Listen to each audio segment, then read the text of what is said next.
వస్తాయి. వచ్చిన ప్రతి సమస్యను కూడా ఇది మా సమస్యగా భావిస్తారు అయోధ్యలో ఉండేటువంటి ప్రజలు. అంతటి మమకారం పెంచుకొని ఉంటారు. ఇప్పుడు హరిశ్చంద్రుడు వెళ్ళిపోతున్న దృశ్యాన్ని చూచి వాళ్ళంతా కూడా కళ్ళ వెంబడి అశ్రుధారాలు గారుస్తున్నారు. హరిశ్చంద్రుడితో అంటాడు విశ్వామిత్రుడు, ఏమయ్యా, నీపైన ఇంత అభిమానం పెట్టుకొని ఉన్నారు ప్రజలంతా కూడా, అందుకని ఈ రాజ్యాన్ని నేను తీసుకోవడం ప్రజలకు ఇష్టం లేదు. మళ్ళీ నీ రాజ్యాన్ని నీకు ఇచ్చివేస్తాను, కానీ నువ్వు ఒక్క మాటను ఏమిటో తెలుసునా, ఏదో ఆ సరస్సు దగ్గర అన్నానయ్యా, నాకు తోచిన దక్షిణ ఇస్తాను నేను వెళ్ళిపోతాను, ప్రజలంతా సంతోషపడతారు కదా అంటారన్నాడు. స్వామి, ఆ మాట మాత్రం వాళ్ళు ఏడ్చినా సరే, దుఃఖాన్ని అనుభవించినా సరే, ధర్మము నేను కదా ఆచరించేది, అందుకని ఇచ్చిన మాట నేను తప్పను, జవదాటను అన్నాడు. వెళ్ళిపోతుంటే, అయితే నీ ఒకటి మరిచిపోతున్నావు, ఏదైనా దానం చేసిన తర్వాత సాద్గుణ్య దక్షిణ అని ఇస్తారు. ఒక పండును చేతిలో పెట్టినారు అనుకోండి, దానిపైన దక్షిణ వేరే పెట్టాలి. ఆ ఇచ్చే దక్షిణను అనుసరించి సాద్గుణ్య దక్షిణ వెల ఉంటుంది. ఇది బాగా గుర్తుంచుకోవాలి శ్రోతలు. ఒక అరటి పండు పెట్టినారు అనుకోండి, 51 రూపాయలు పెట్టాలి సాద్గుణ్య దక్షిణ. దానికన్నా రేటు ఎక్కువగా ఉండేది యాపిల్, అది ఎంత ఉంటుంది, సుమారు 50 రూపాయలు ఉంటుంది అనుకో, 101 రూపాయలు పెట్టాలి దానిపైన సాద్గుణ్య దక్షిణ. అంటే ద్రవ్యమును అనుసరించి సాద్గుణ్య దక్షిణ రేటు పెరుగుతుంది. ఇప్పుడు నీవు సపరిచ్ఛదమైనటువంటి ఈ రాజ్యాన్ని ఇచ్చినావు, దీనికి సాద్గుణ్య దక్షిణ ఇవ్వాలి. అయ్యా అది ఎంత అన్నాడు. ఒక ఏనగ పైన బలాఢ్యుడైనటువంటి వ్యక్తి నిలబడి ఇనుప గుండును తీసుకొని పైకి విసిరేస్తే అది ఎంత దూరం పోతుందో అంత బంగారాన్ని ఇవ్వాలి అన్నాడు. ఇది సాధ్యమయ్యే మాటేనా? మనబోటి వాళ్ళ మీద, అయ్యా నేను ఆడిన మాట తప్పినా సరే, నాకు నరకాలు వచ్చినా సరే, నీకు మాత్రం నేను అది ఇవ్వదలుచుకోలేదు అనేవాడు. కానీ హరిశ్చంద్రుడు అట్లా అంటాడా? తప్పకుండా స్వామి, నాకు కొంచెం ఒక 3-4 రోజులు అవకాశాన్ని ఇవ్వండి అని అన్నాడు. ఏమయ్యా, ఇప్పుడు నీ దగ్గర నాకు ఇవ్వగా ఏమైనా మిగిలిన ద్రవ్యం ఉన్నదా అని అడిగినాడు. అయ్యా, కోశాగారానికి సంబంధించిన తాళాలు నీ చేతుల్లో పెట్టినాను, ఇంకా నా చూడు వెలకలను ధరించినాను, ఇంకేమీ లేవు నా దగ్గర, వెళ్ళు 3 రోజుల తర్వాత మళ్ళీ నేను గెలుస్తాను అని అన్నాడు. అయోధ్య ప్రజలంతా అశ్రుధారలు గారుస్తూ ఉండగా ప్రయాణమై వెళ్ళినాడు. అయోధ్యానగరపు పొలిమేరలు దాటిన తర్వాత ఎక్కడికి వెళ్ళాలి, ఏం చేయాలి?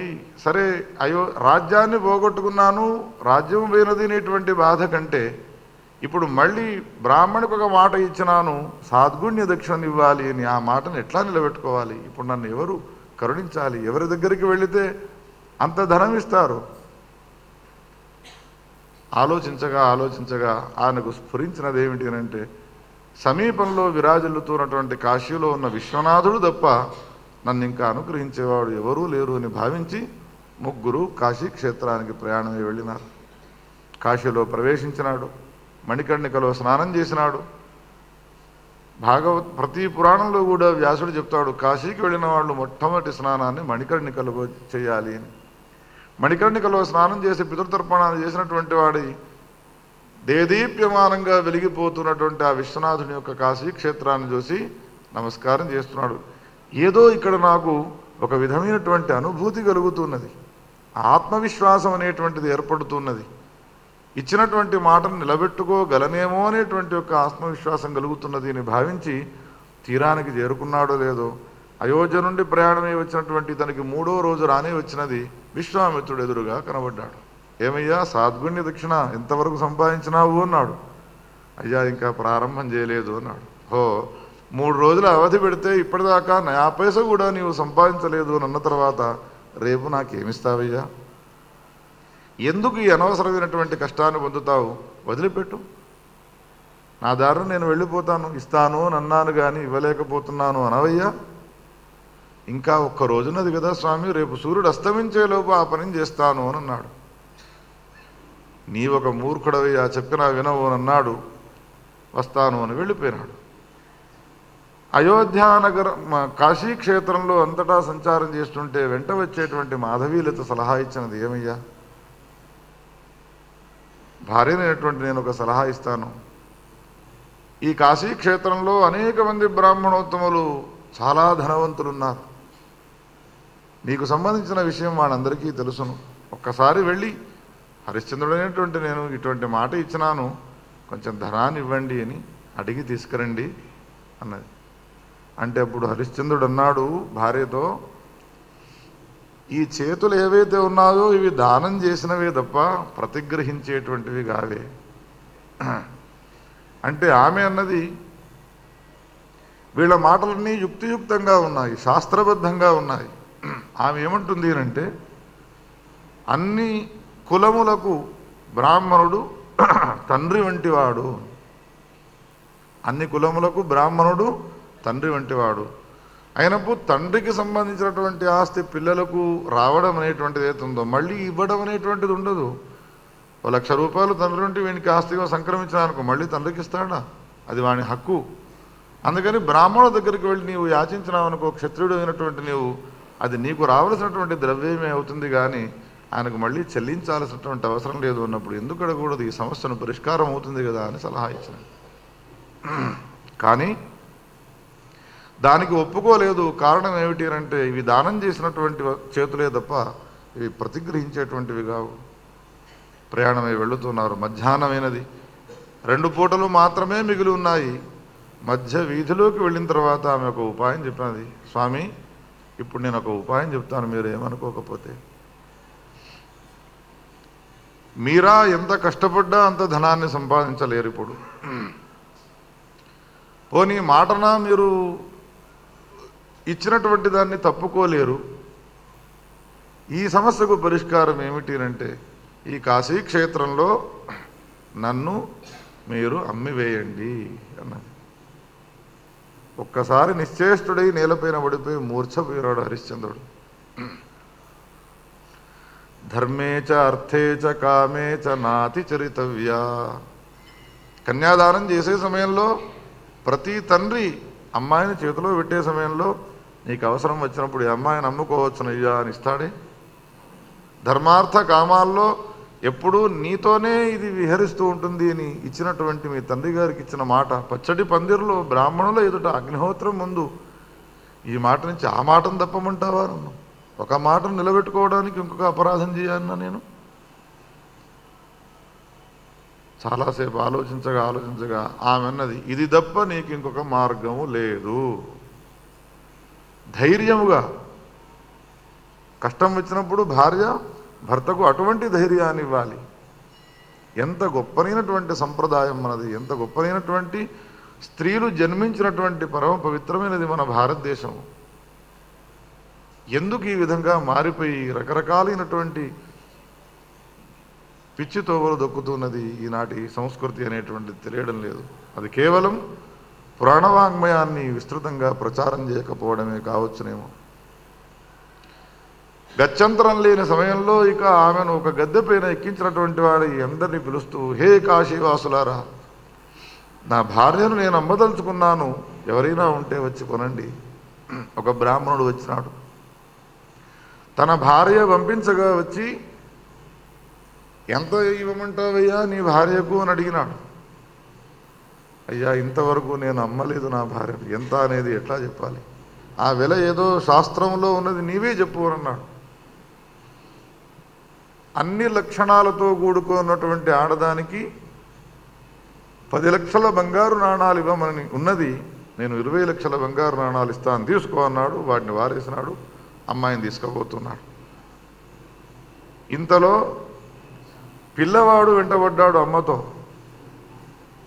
అప్పుడు ఆ బ్రాహ్మణుడు ఏం చేస్తున్నాడు, కట్టెతో వాడిని కొడుతూ, నేను కొన్నది మీ అమ్మను మాత్రమే, నిన్ను కాదు, పో అంటున్నాడు.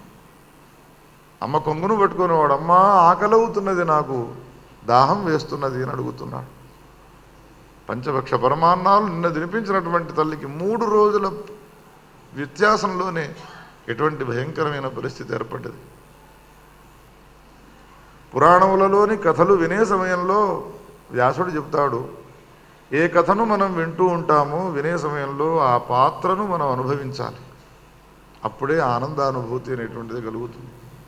లేకపోతే ఎన్నిసార్లు పురాణాలు విన్నా ప్రయోజనం లేదు. మన ఆత్మ శుద్ధము కాదు, మన మనస్సు యొక్క శుద్ధి అనేటువంటిది కలగదు. అప్పుడు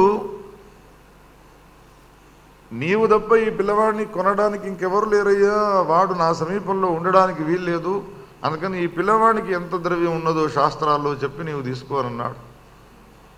50 లక్షల బంగారు నాణాలు ఇస్తాను అన్నాడు, తీసుకున్నాడు. ఉంటే ఉండని లేని ఇంటికి తీసుకువెళ్ళినాడు. కానీ వెళుతున్నటువంటి ఆ మాధవీలత ఆయనను చూస్తూ ఉన్నది, కళ్ళ వెంబడి అశ్రుధారాలు గారుస్తున్నది.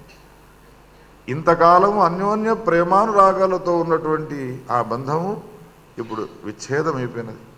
ఎక్కడికి వెళుతున్నావు చూడాలి అంటే ఎప్పుడు నీ సమీపానికి రావాలి?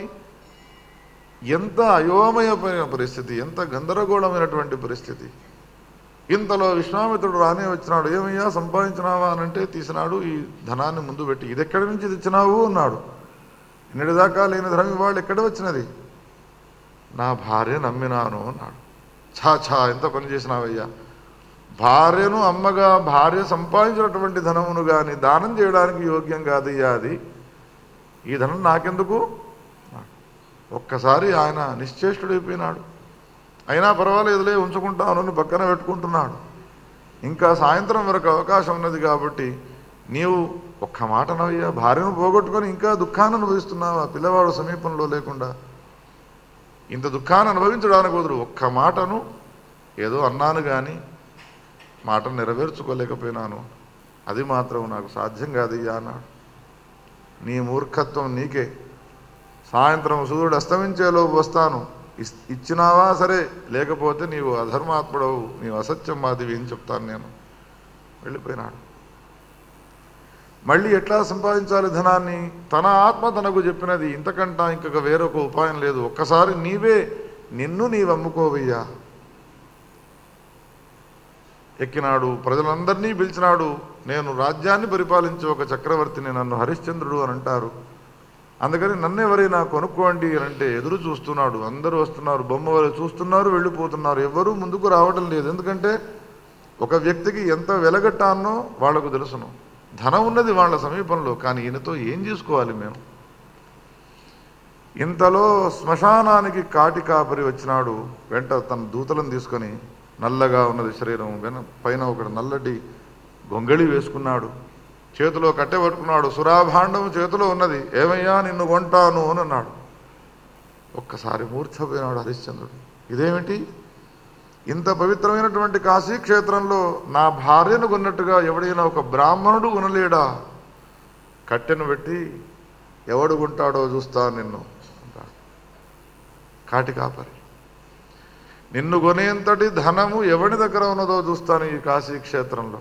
అనాది నుండి వాడు ఆ శ్మశానానికి కాటి కాపరిగా ఉన్నాడు. వాడి దగ్గర ఉన్నంత ధనము, అయ్యా మరి నాకు ధనం ఎంత ఇస్తావు అని అంటే వాడు చెప్పినాడు, ఆ కాటి కాపరి, ప్రయాగ క్షేత్రంలో మాఘమాసంలో కొన్ని ఎకరాల విస్తీర్ణంగా ఉంటుంది ఇసుక దిన్నెలు. లక్షలాది మంది అక్కడ స్నానం చేయడానికి వెళుతూ ఉంటారు, నెల రోజులు ఉంటారు, కల్పవాసం అని అంటారు దాన్ని. పుష్య శుద్ధ పూర్ణిమ నుండి మాఘశుద్ధ పూర్ణిమ వరకు భయంకరమైనటువంటి ఎముకలను కొరికే చలిలో ప్రయాగ క్షేత్రంలో గంగా యమునా సరస్వతులు ప్రవహించగా మిగిలి ఉన్నటువంటి ఇసుక తిన్నెలమైన ఎంత ధనం వేస్తే ఎంత అవుతుందో అంత బంగారాన్ని నేను నీకు ఇస్తాను అన్నాడు. అబ్బా, విశ్వామిత్రుని యొక్క ఆ సాద్గుణ్య దక్షిణ దీంతో నిండిపోతుంది అని పాపం బాధలో సంతోషాన్ని అనుభవిస్తున్నటువంటి వాడి తనను తాను అమ్ముకున్నాడు. విశ్వామిత్రుడు రానే వచ్చినాడు. ఏమయ్యా దక్షిణ ఏది అనగానే, అయ్యా తీసుకోనన్నాడు. ఇదెట్లా వచ్చినది? నన్ను నేను అమ్ముకున్నాను అనగానే దాన్ని తీసుకొని వెళ్ళినాడు. ఇక్కడికి కథ సమాప్తి కాలేదు, ఇక్కడి నుండి ప్రారంభం. వెళ్ళినాడు, భయంకరమైనటువంటి శ్మశానంలో హాహాకారాలు వింటూ ఉన్నాడు హరిశ్చంద్రుడు. నిన్నటి వరకు వందిమాగధులు తనను స్తోత్రం చేస్తూ ఉండగా ఈనాడు భయంకరమైనటువంటి కపాల మోక్షం అవుతుంటే ఢవేలనేటువంటి శబ్దంతో కూడుకున్నటువంటి ఆ శ్మశానంలో కాలుతూ ఉన్నటువంటి శవాలను చూస్తూ ఉన్నాడు. ఇటు అటు తిరుగుతున్నాడు. ఎవరైనా శవాలు వచ్చినట్టయితే వాళ్ళ పైన ఉండేటువంటి ఆభరణాలను తీయాలి, నీవు బట్టలను తీయాలి, ఈ శ్మశానాన్ని శుభ్రపరచాలి. ఎంతటి భయంకరమైనటువంటి. ఏమయ్యా హరిశ్చంద్ర, ఎందుకు నీవు ఈ విధంగా మారిపోయినావు? నిన్నటిదాకా వందిమాగధులు స్తుతించినారు కదా అంటే, ధర్మం అంటే నాకు ప్రేమంగా ఉన్నా. ధర్మము కోసము రాజ్యాన్నే ఆయన వదులుకున్నాడు. ధర్మము కొరకు పిల్లలనే వదులుకున్నాడు, భార్యనే వదులుకున్నాడు. ధర్మము కొరకు తనకు సంబంధించినటువంటి సుఖాన్నే వదులుకున్నాడు. అందుకని వ్యాసుడు ఏమంటాడు అంటే, ప్రజలారా, ధర్మాన్ని ఎవడైతే ఆచరించాలి అని అనుకుంటాడో వానికి కష్టం వస్తుంది. మనకు ధర్మం చెప్పినాడు, కార్తీక మాసంలో ఉదయాత్పూర్వమే ఉషకాలంలో స్నానం చేయాలి అని. ఎంత విసుక్కుంటాం వ్యాసుని పైన. ఈ చలి పెట్టే సమయంలో ఈయన స్నానం ఒక్క కార్తీక మాసంలో ఇంట్లో ఉండి స్నానం చేయడానికి ఇంత విసుక్కుంటే, ధర్మాన్ని నమ్ముకోనున్నటువంటి హరిశ్చంద్రుడు ఇన్ని పోగొట్టుకున్నా ఒక్కసారి ఒక్క వెంట్రుక వాసైనా ఆయనకు విరోధ భావం ఏర్పడ్డదా? అందుకని ధర్మాన్ని ఆచరించండి. ఆచరించే సమయంలో ధర్మము పైన మీరు కోపానికి రాకండి. ధర్మము సదాసర్వకాలను మనం రక్షించేందుకోసమే జాగరూకమైనది. దాని పరీక్షలో మనం నెగ్గినామనుకోండి, మనతో సమానమైనటువంటి వాడు ఇంకెవరూ కూడా ఉండరు. ఇంతలో ఏమైనది, మాధవీలత సేవ చేస్తున్నది. ఆ ఇంటి ఇల్లాలు మహా గయ్యాడి, 24 గంటలు చాకరీ చేయించుకుంటుంది. ఎందుకు అంటే ధనాన్ని ఇచ్చి కొనుక్కున్నాం కదా. పిల్లవాడికి అన్నం పెట్టవద్దు అంటుంది, వాడికి బట్టలు ఇవ్వకూడదు అంటుంది, ఇంట్లో వాడు పడుకోవడానికి వీలు లేదు అంటుంది. ఈమె లోపల, వాడు బయట పిల్లలతో ఆడుకోవడానికి వెళ్ళినాడు. ఇంతలో వాడిని పాము కాటు వేసినది. ఈ విషయాన్ని పరిగెత్తుకుంటూ వచ్చి 4 గంటలకు చెప్పినారు. అమ్మా, నా పిల్లవాడు చావు బతుకుల్లో ఉన్నాడు, పాము కాటు వేసినది, ఒక్కసారి వెళ్ళి చూసి వస్తాను అన్నది. ఇంటి పనులన్నీ అయిన తర్వాత వెళ్ళు అన్నది.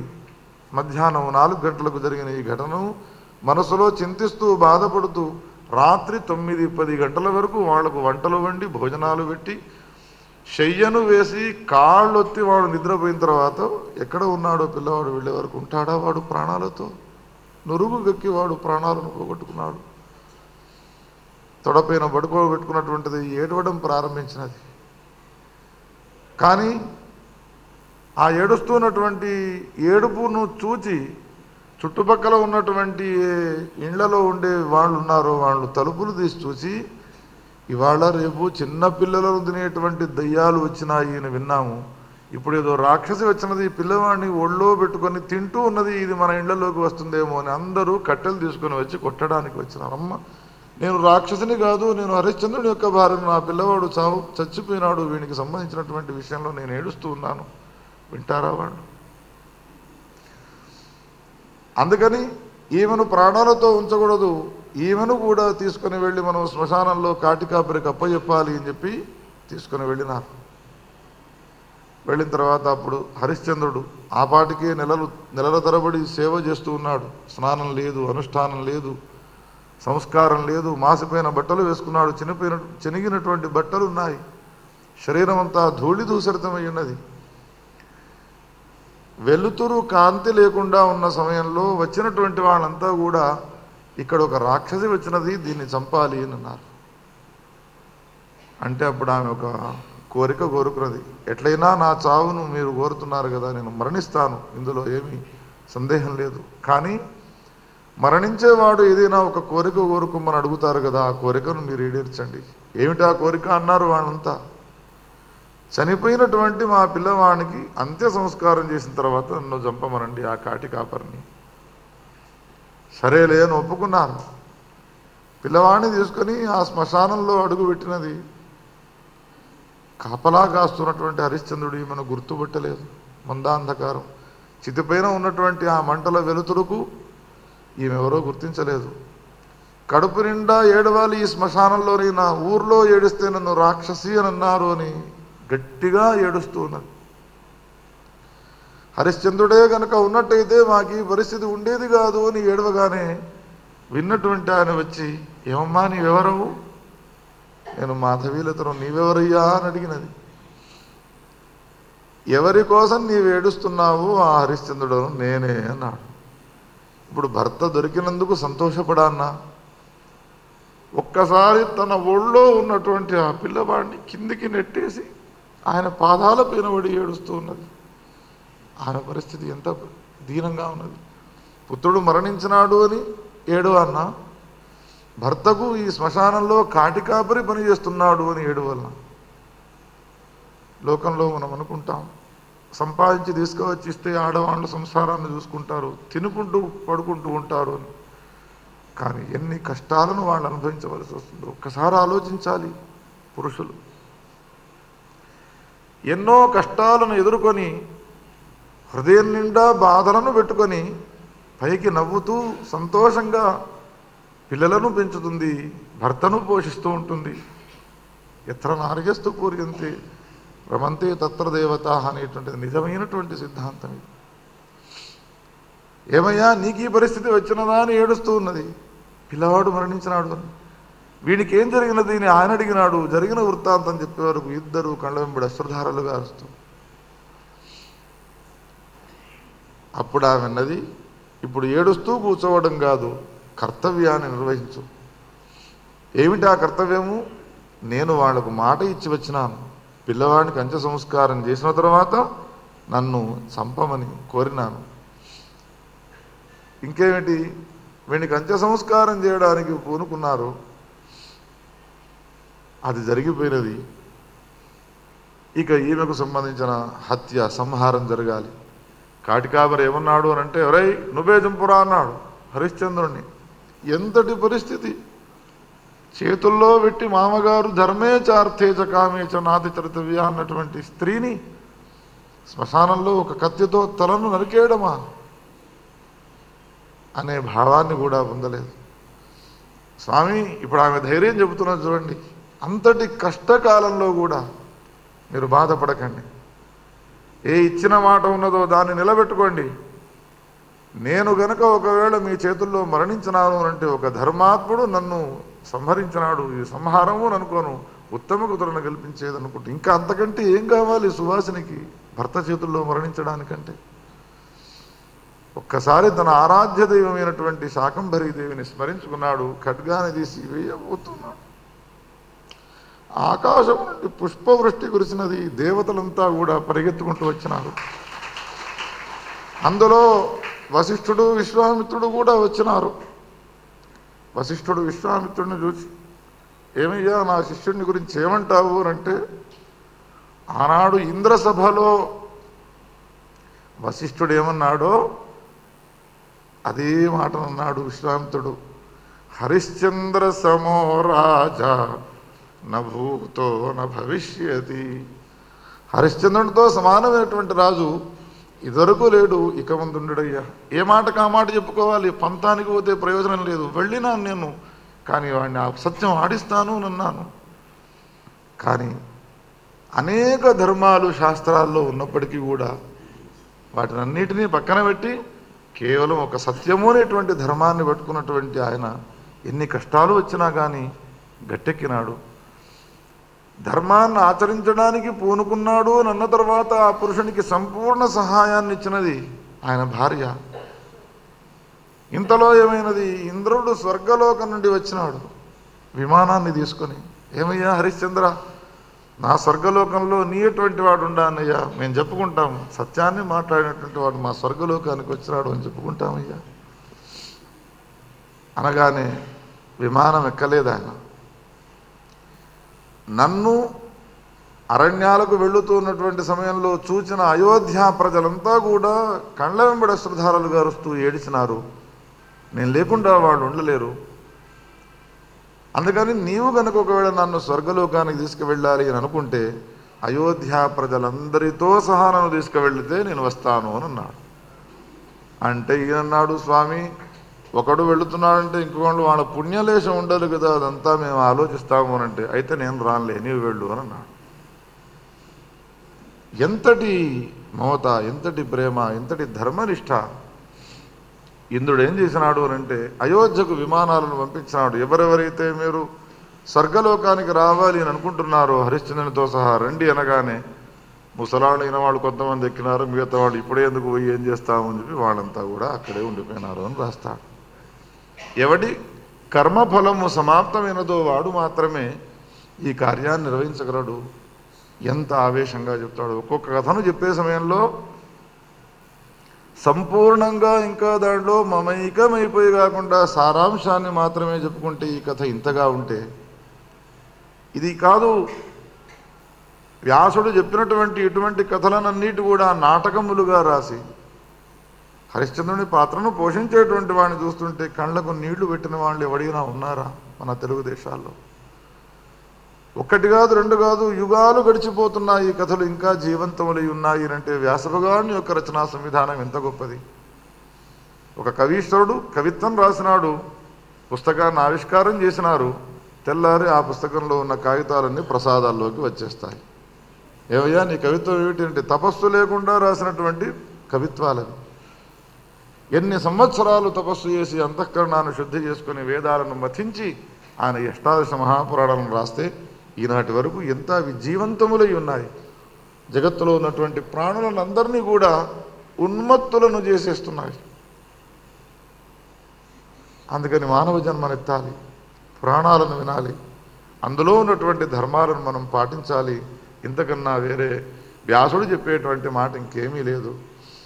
జయ జగదంబా జయ జగదంబా జగదంబా జయ జగదంబా జయ జగదంబా జయ జగదంబా జగదంబా జయ జగదంబా జయ జగదంబా జయ జగదంబా జగదంబా జయ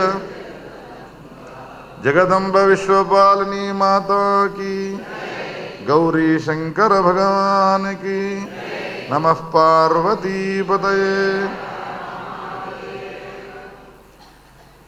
సావర్ణి అనేటువంటి పేలుగల ఒక రాజు రాజ్యాన్ని పరిపాలిస్తున్నటువంటి సమయంలో ఆ రాజ్యంలో ఉన్నటువంటి ప్రజలంతా కూడా చాలా చక్కగా ఆనందాన్ని అనుభవిస్తున్నారు. ఇంతలో చుట్టుపక్కల ఉండేటువంటి ఏ సామంతరాజులు ఉన్నారో వాళ్ళంతా కూడా ఈయన పైన దండయాత్ర చేసి రాజ్యభ్రష్టుణ్ణి చేసినారు. అంత రాజ్యాన్ని పోగొట్టుకున్నటువంటి ఈ రాజుగారు ఒక గుర్రాన్ని ఎక్కినటువంటి వాడి అరణ్యాల్లోకి వెళ్ళిపోయినాడు తనను తాను రక్షించుకునేందుకోసమే. అక్కడ ఒక మునీశ్వరుడు ఉన్నాడు. రాజ్యభ్రష్టుడైనటువంటి ఇతనికి ఆశ్రయాన్ని ఇచ్చినాడు. కొంతకాలంలోనే ఈయన సమీపానికి ఇంకొక వైశ్యుడు వచ్చి కూర్చున్నాడు. వైశ్యుడిని అడిగినాడు, ఎవరవయ్యా నీవు అని. నేను ఒక వైశ్యుడిని, సమాధి అని నా పేరు. ఇంతకాలము నేను సంపాదించినాను ధనాన్ని, కోటాను కోట్ల రూపాయలు ధనాన్ని సంపాదించినాను. నా భార్యాపుత్రులు నా మీద ప్రేమానురాగాలతో ఉన్నారు. ఇప్పుడు నీళ్లలో పిండినటువంటి బట్ట ఏ విధంగా ఉంటుందో నన్ను ఆ విధంగా వాడుకొని పిండి వేసి ఇంటి నుండి గెంటేసినారు. నేను బయటపడ్డాను.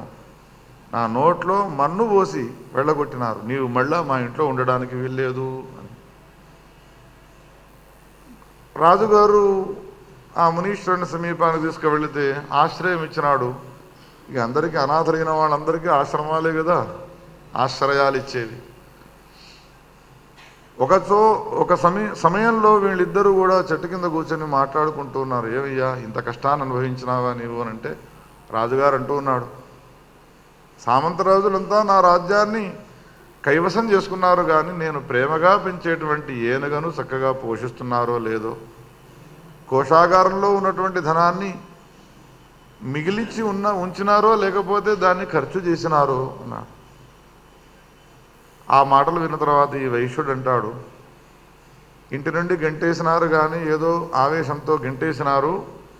చాలా రోగాలు ఉండేవి నా భార్యకు, సకాలానికి అది మందులు వేసుకుంటున్నదో లేదో. నాకు ఇద్దరు కొడుకులు, వాళ్ళలో చిన్నపిల్లవాడు ఏమైనా రాత్రి 10-11 గారిది ఇంటికి రాడు. వచ్చిన తర్వాత వాడికి అన్నం పెడుతూ ఉన్నదో లేదో, వాడు కడుపు నిండా అన్నం తింటున్నాడో లేడో.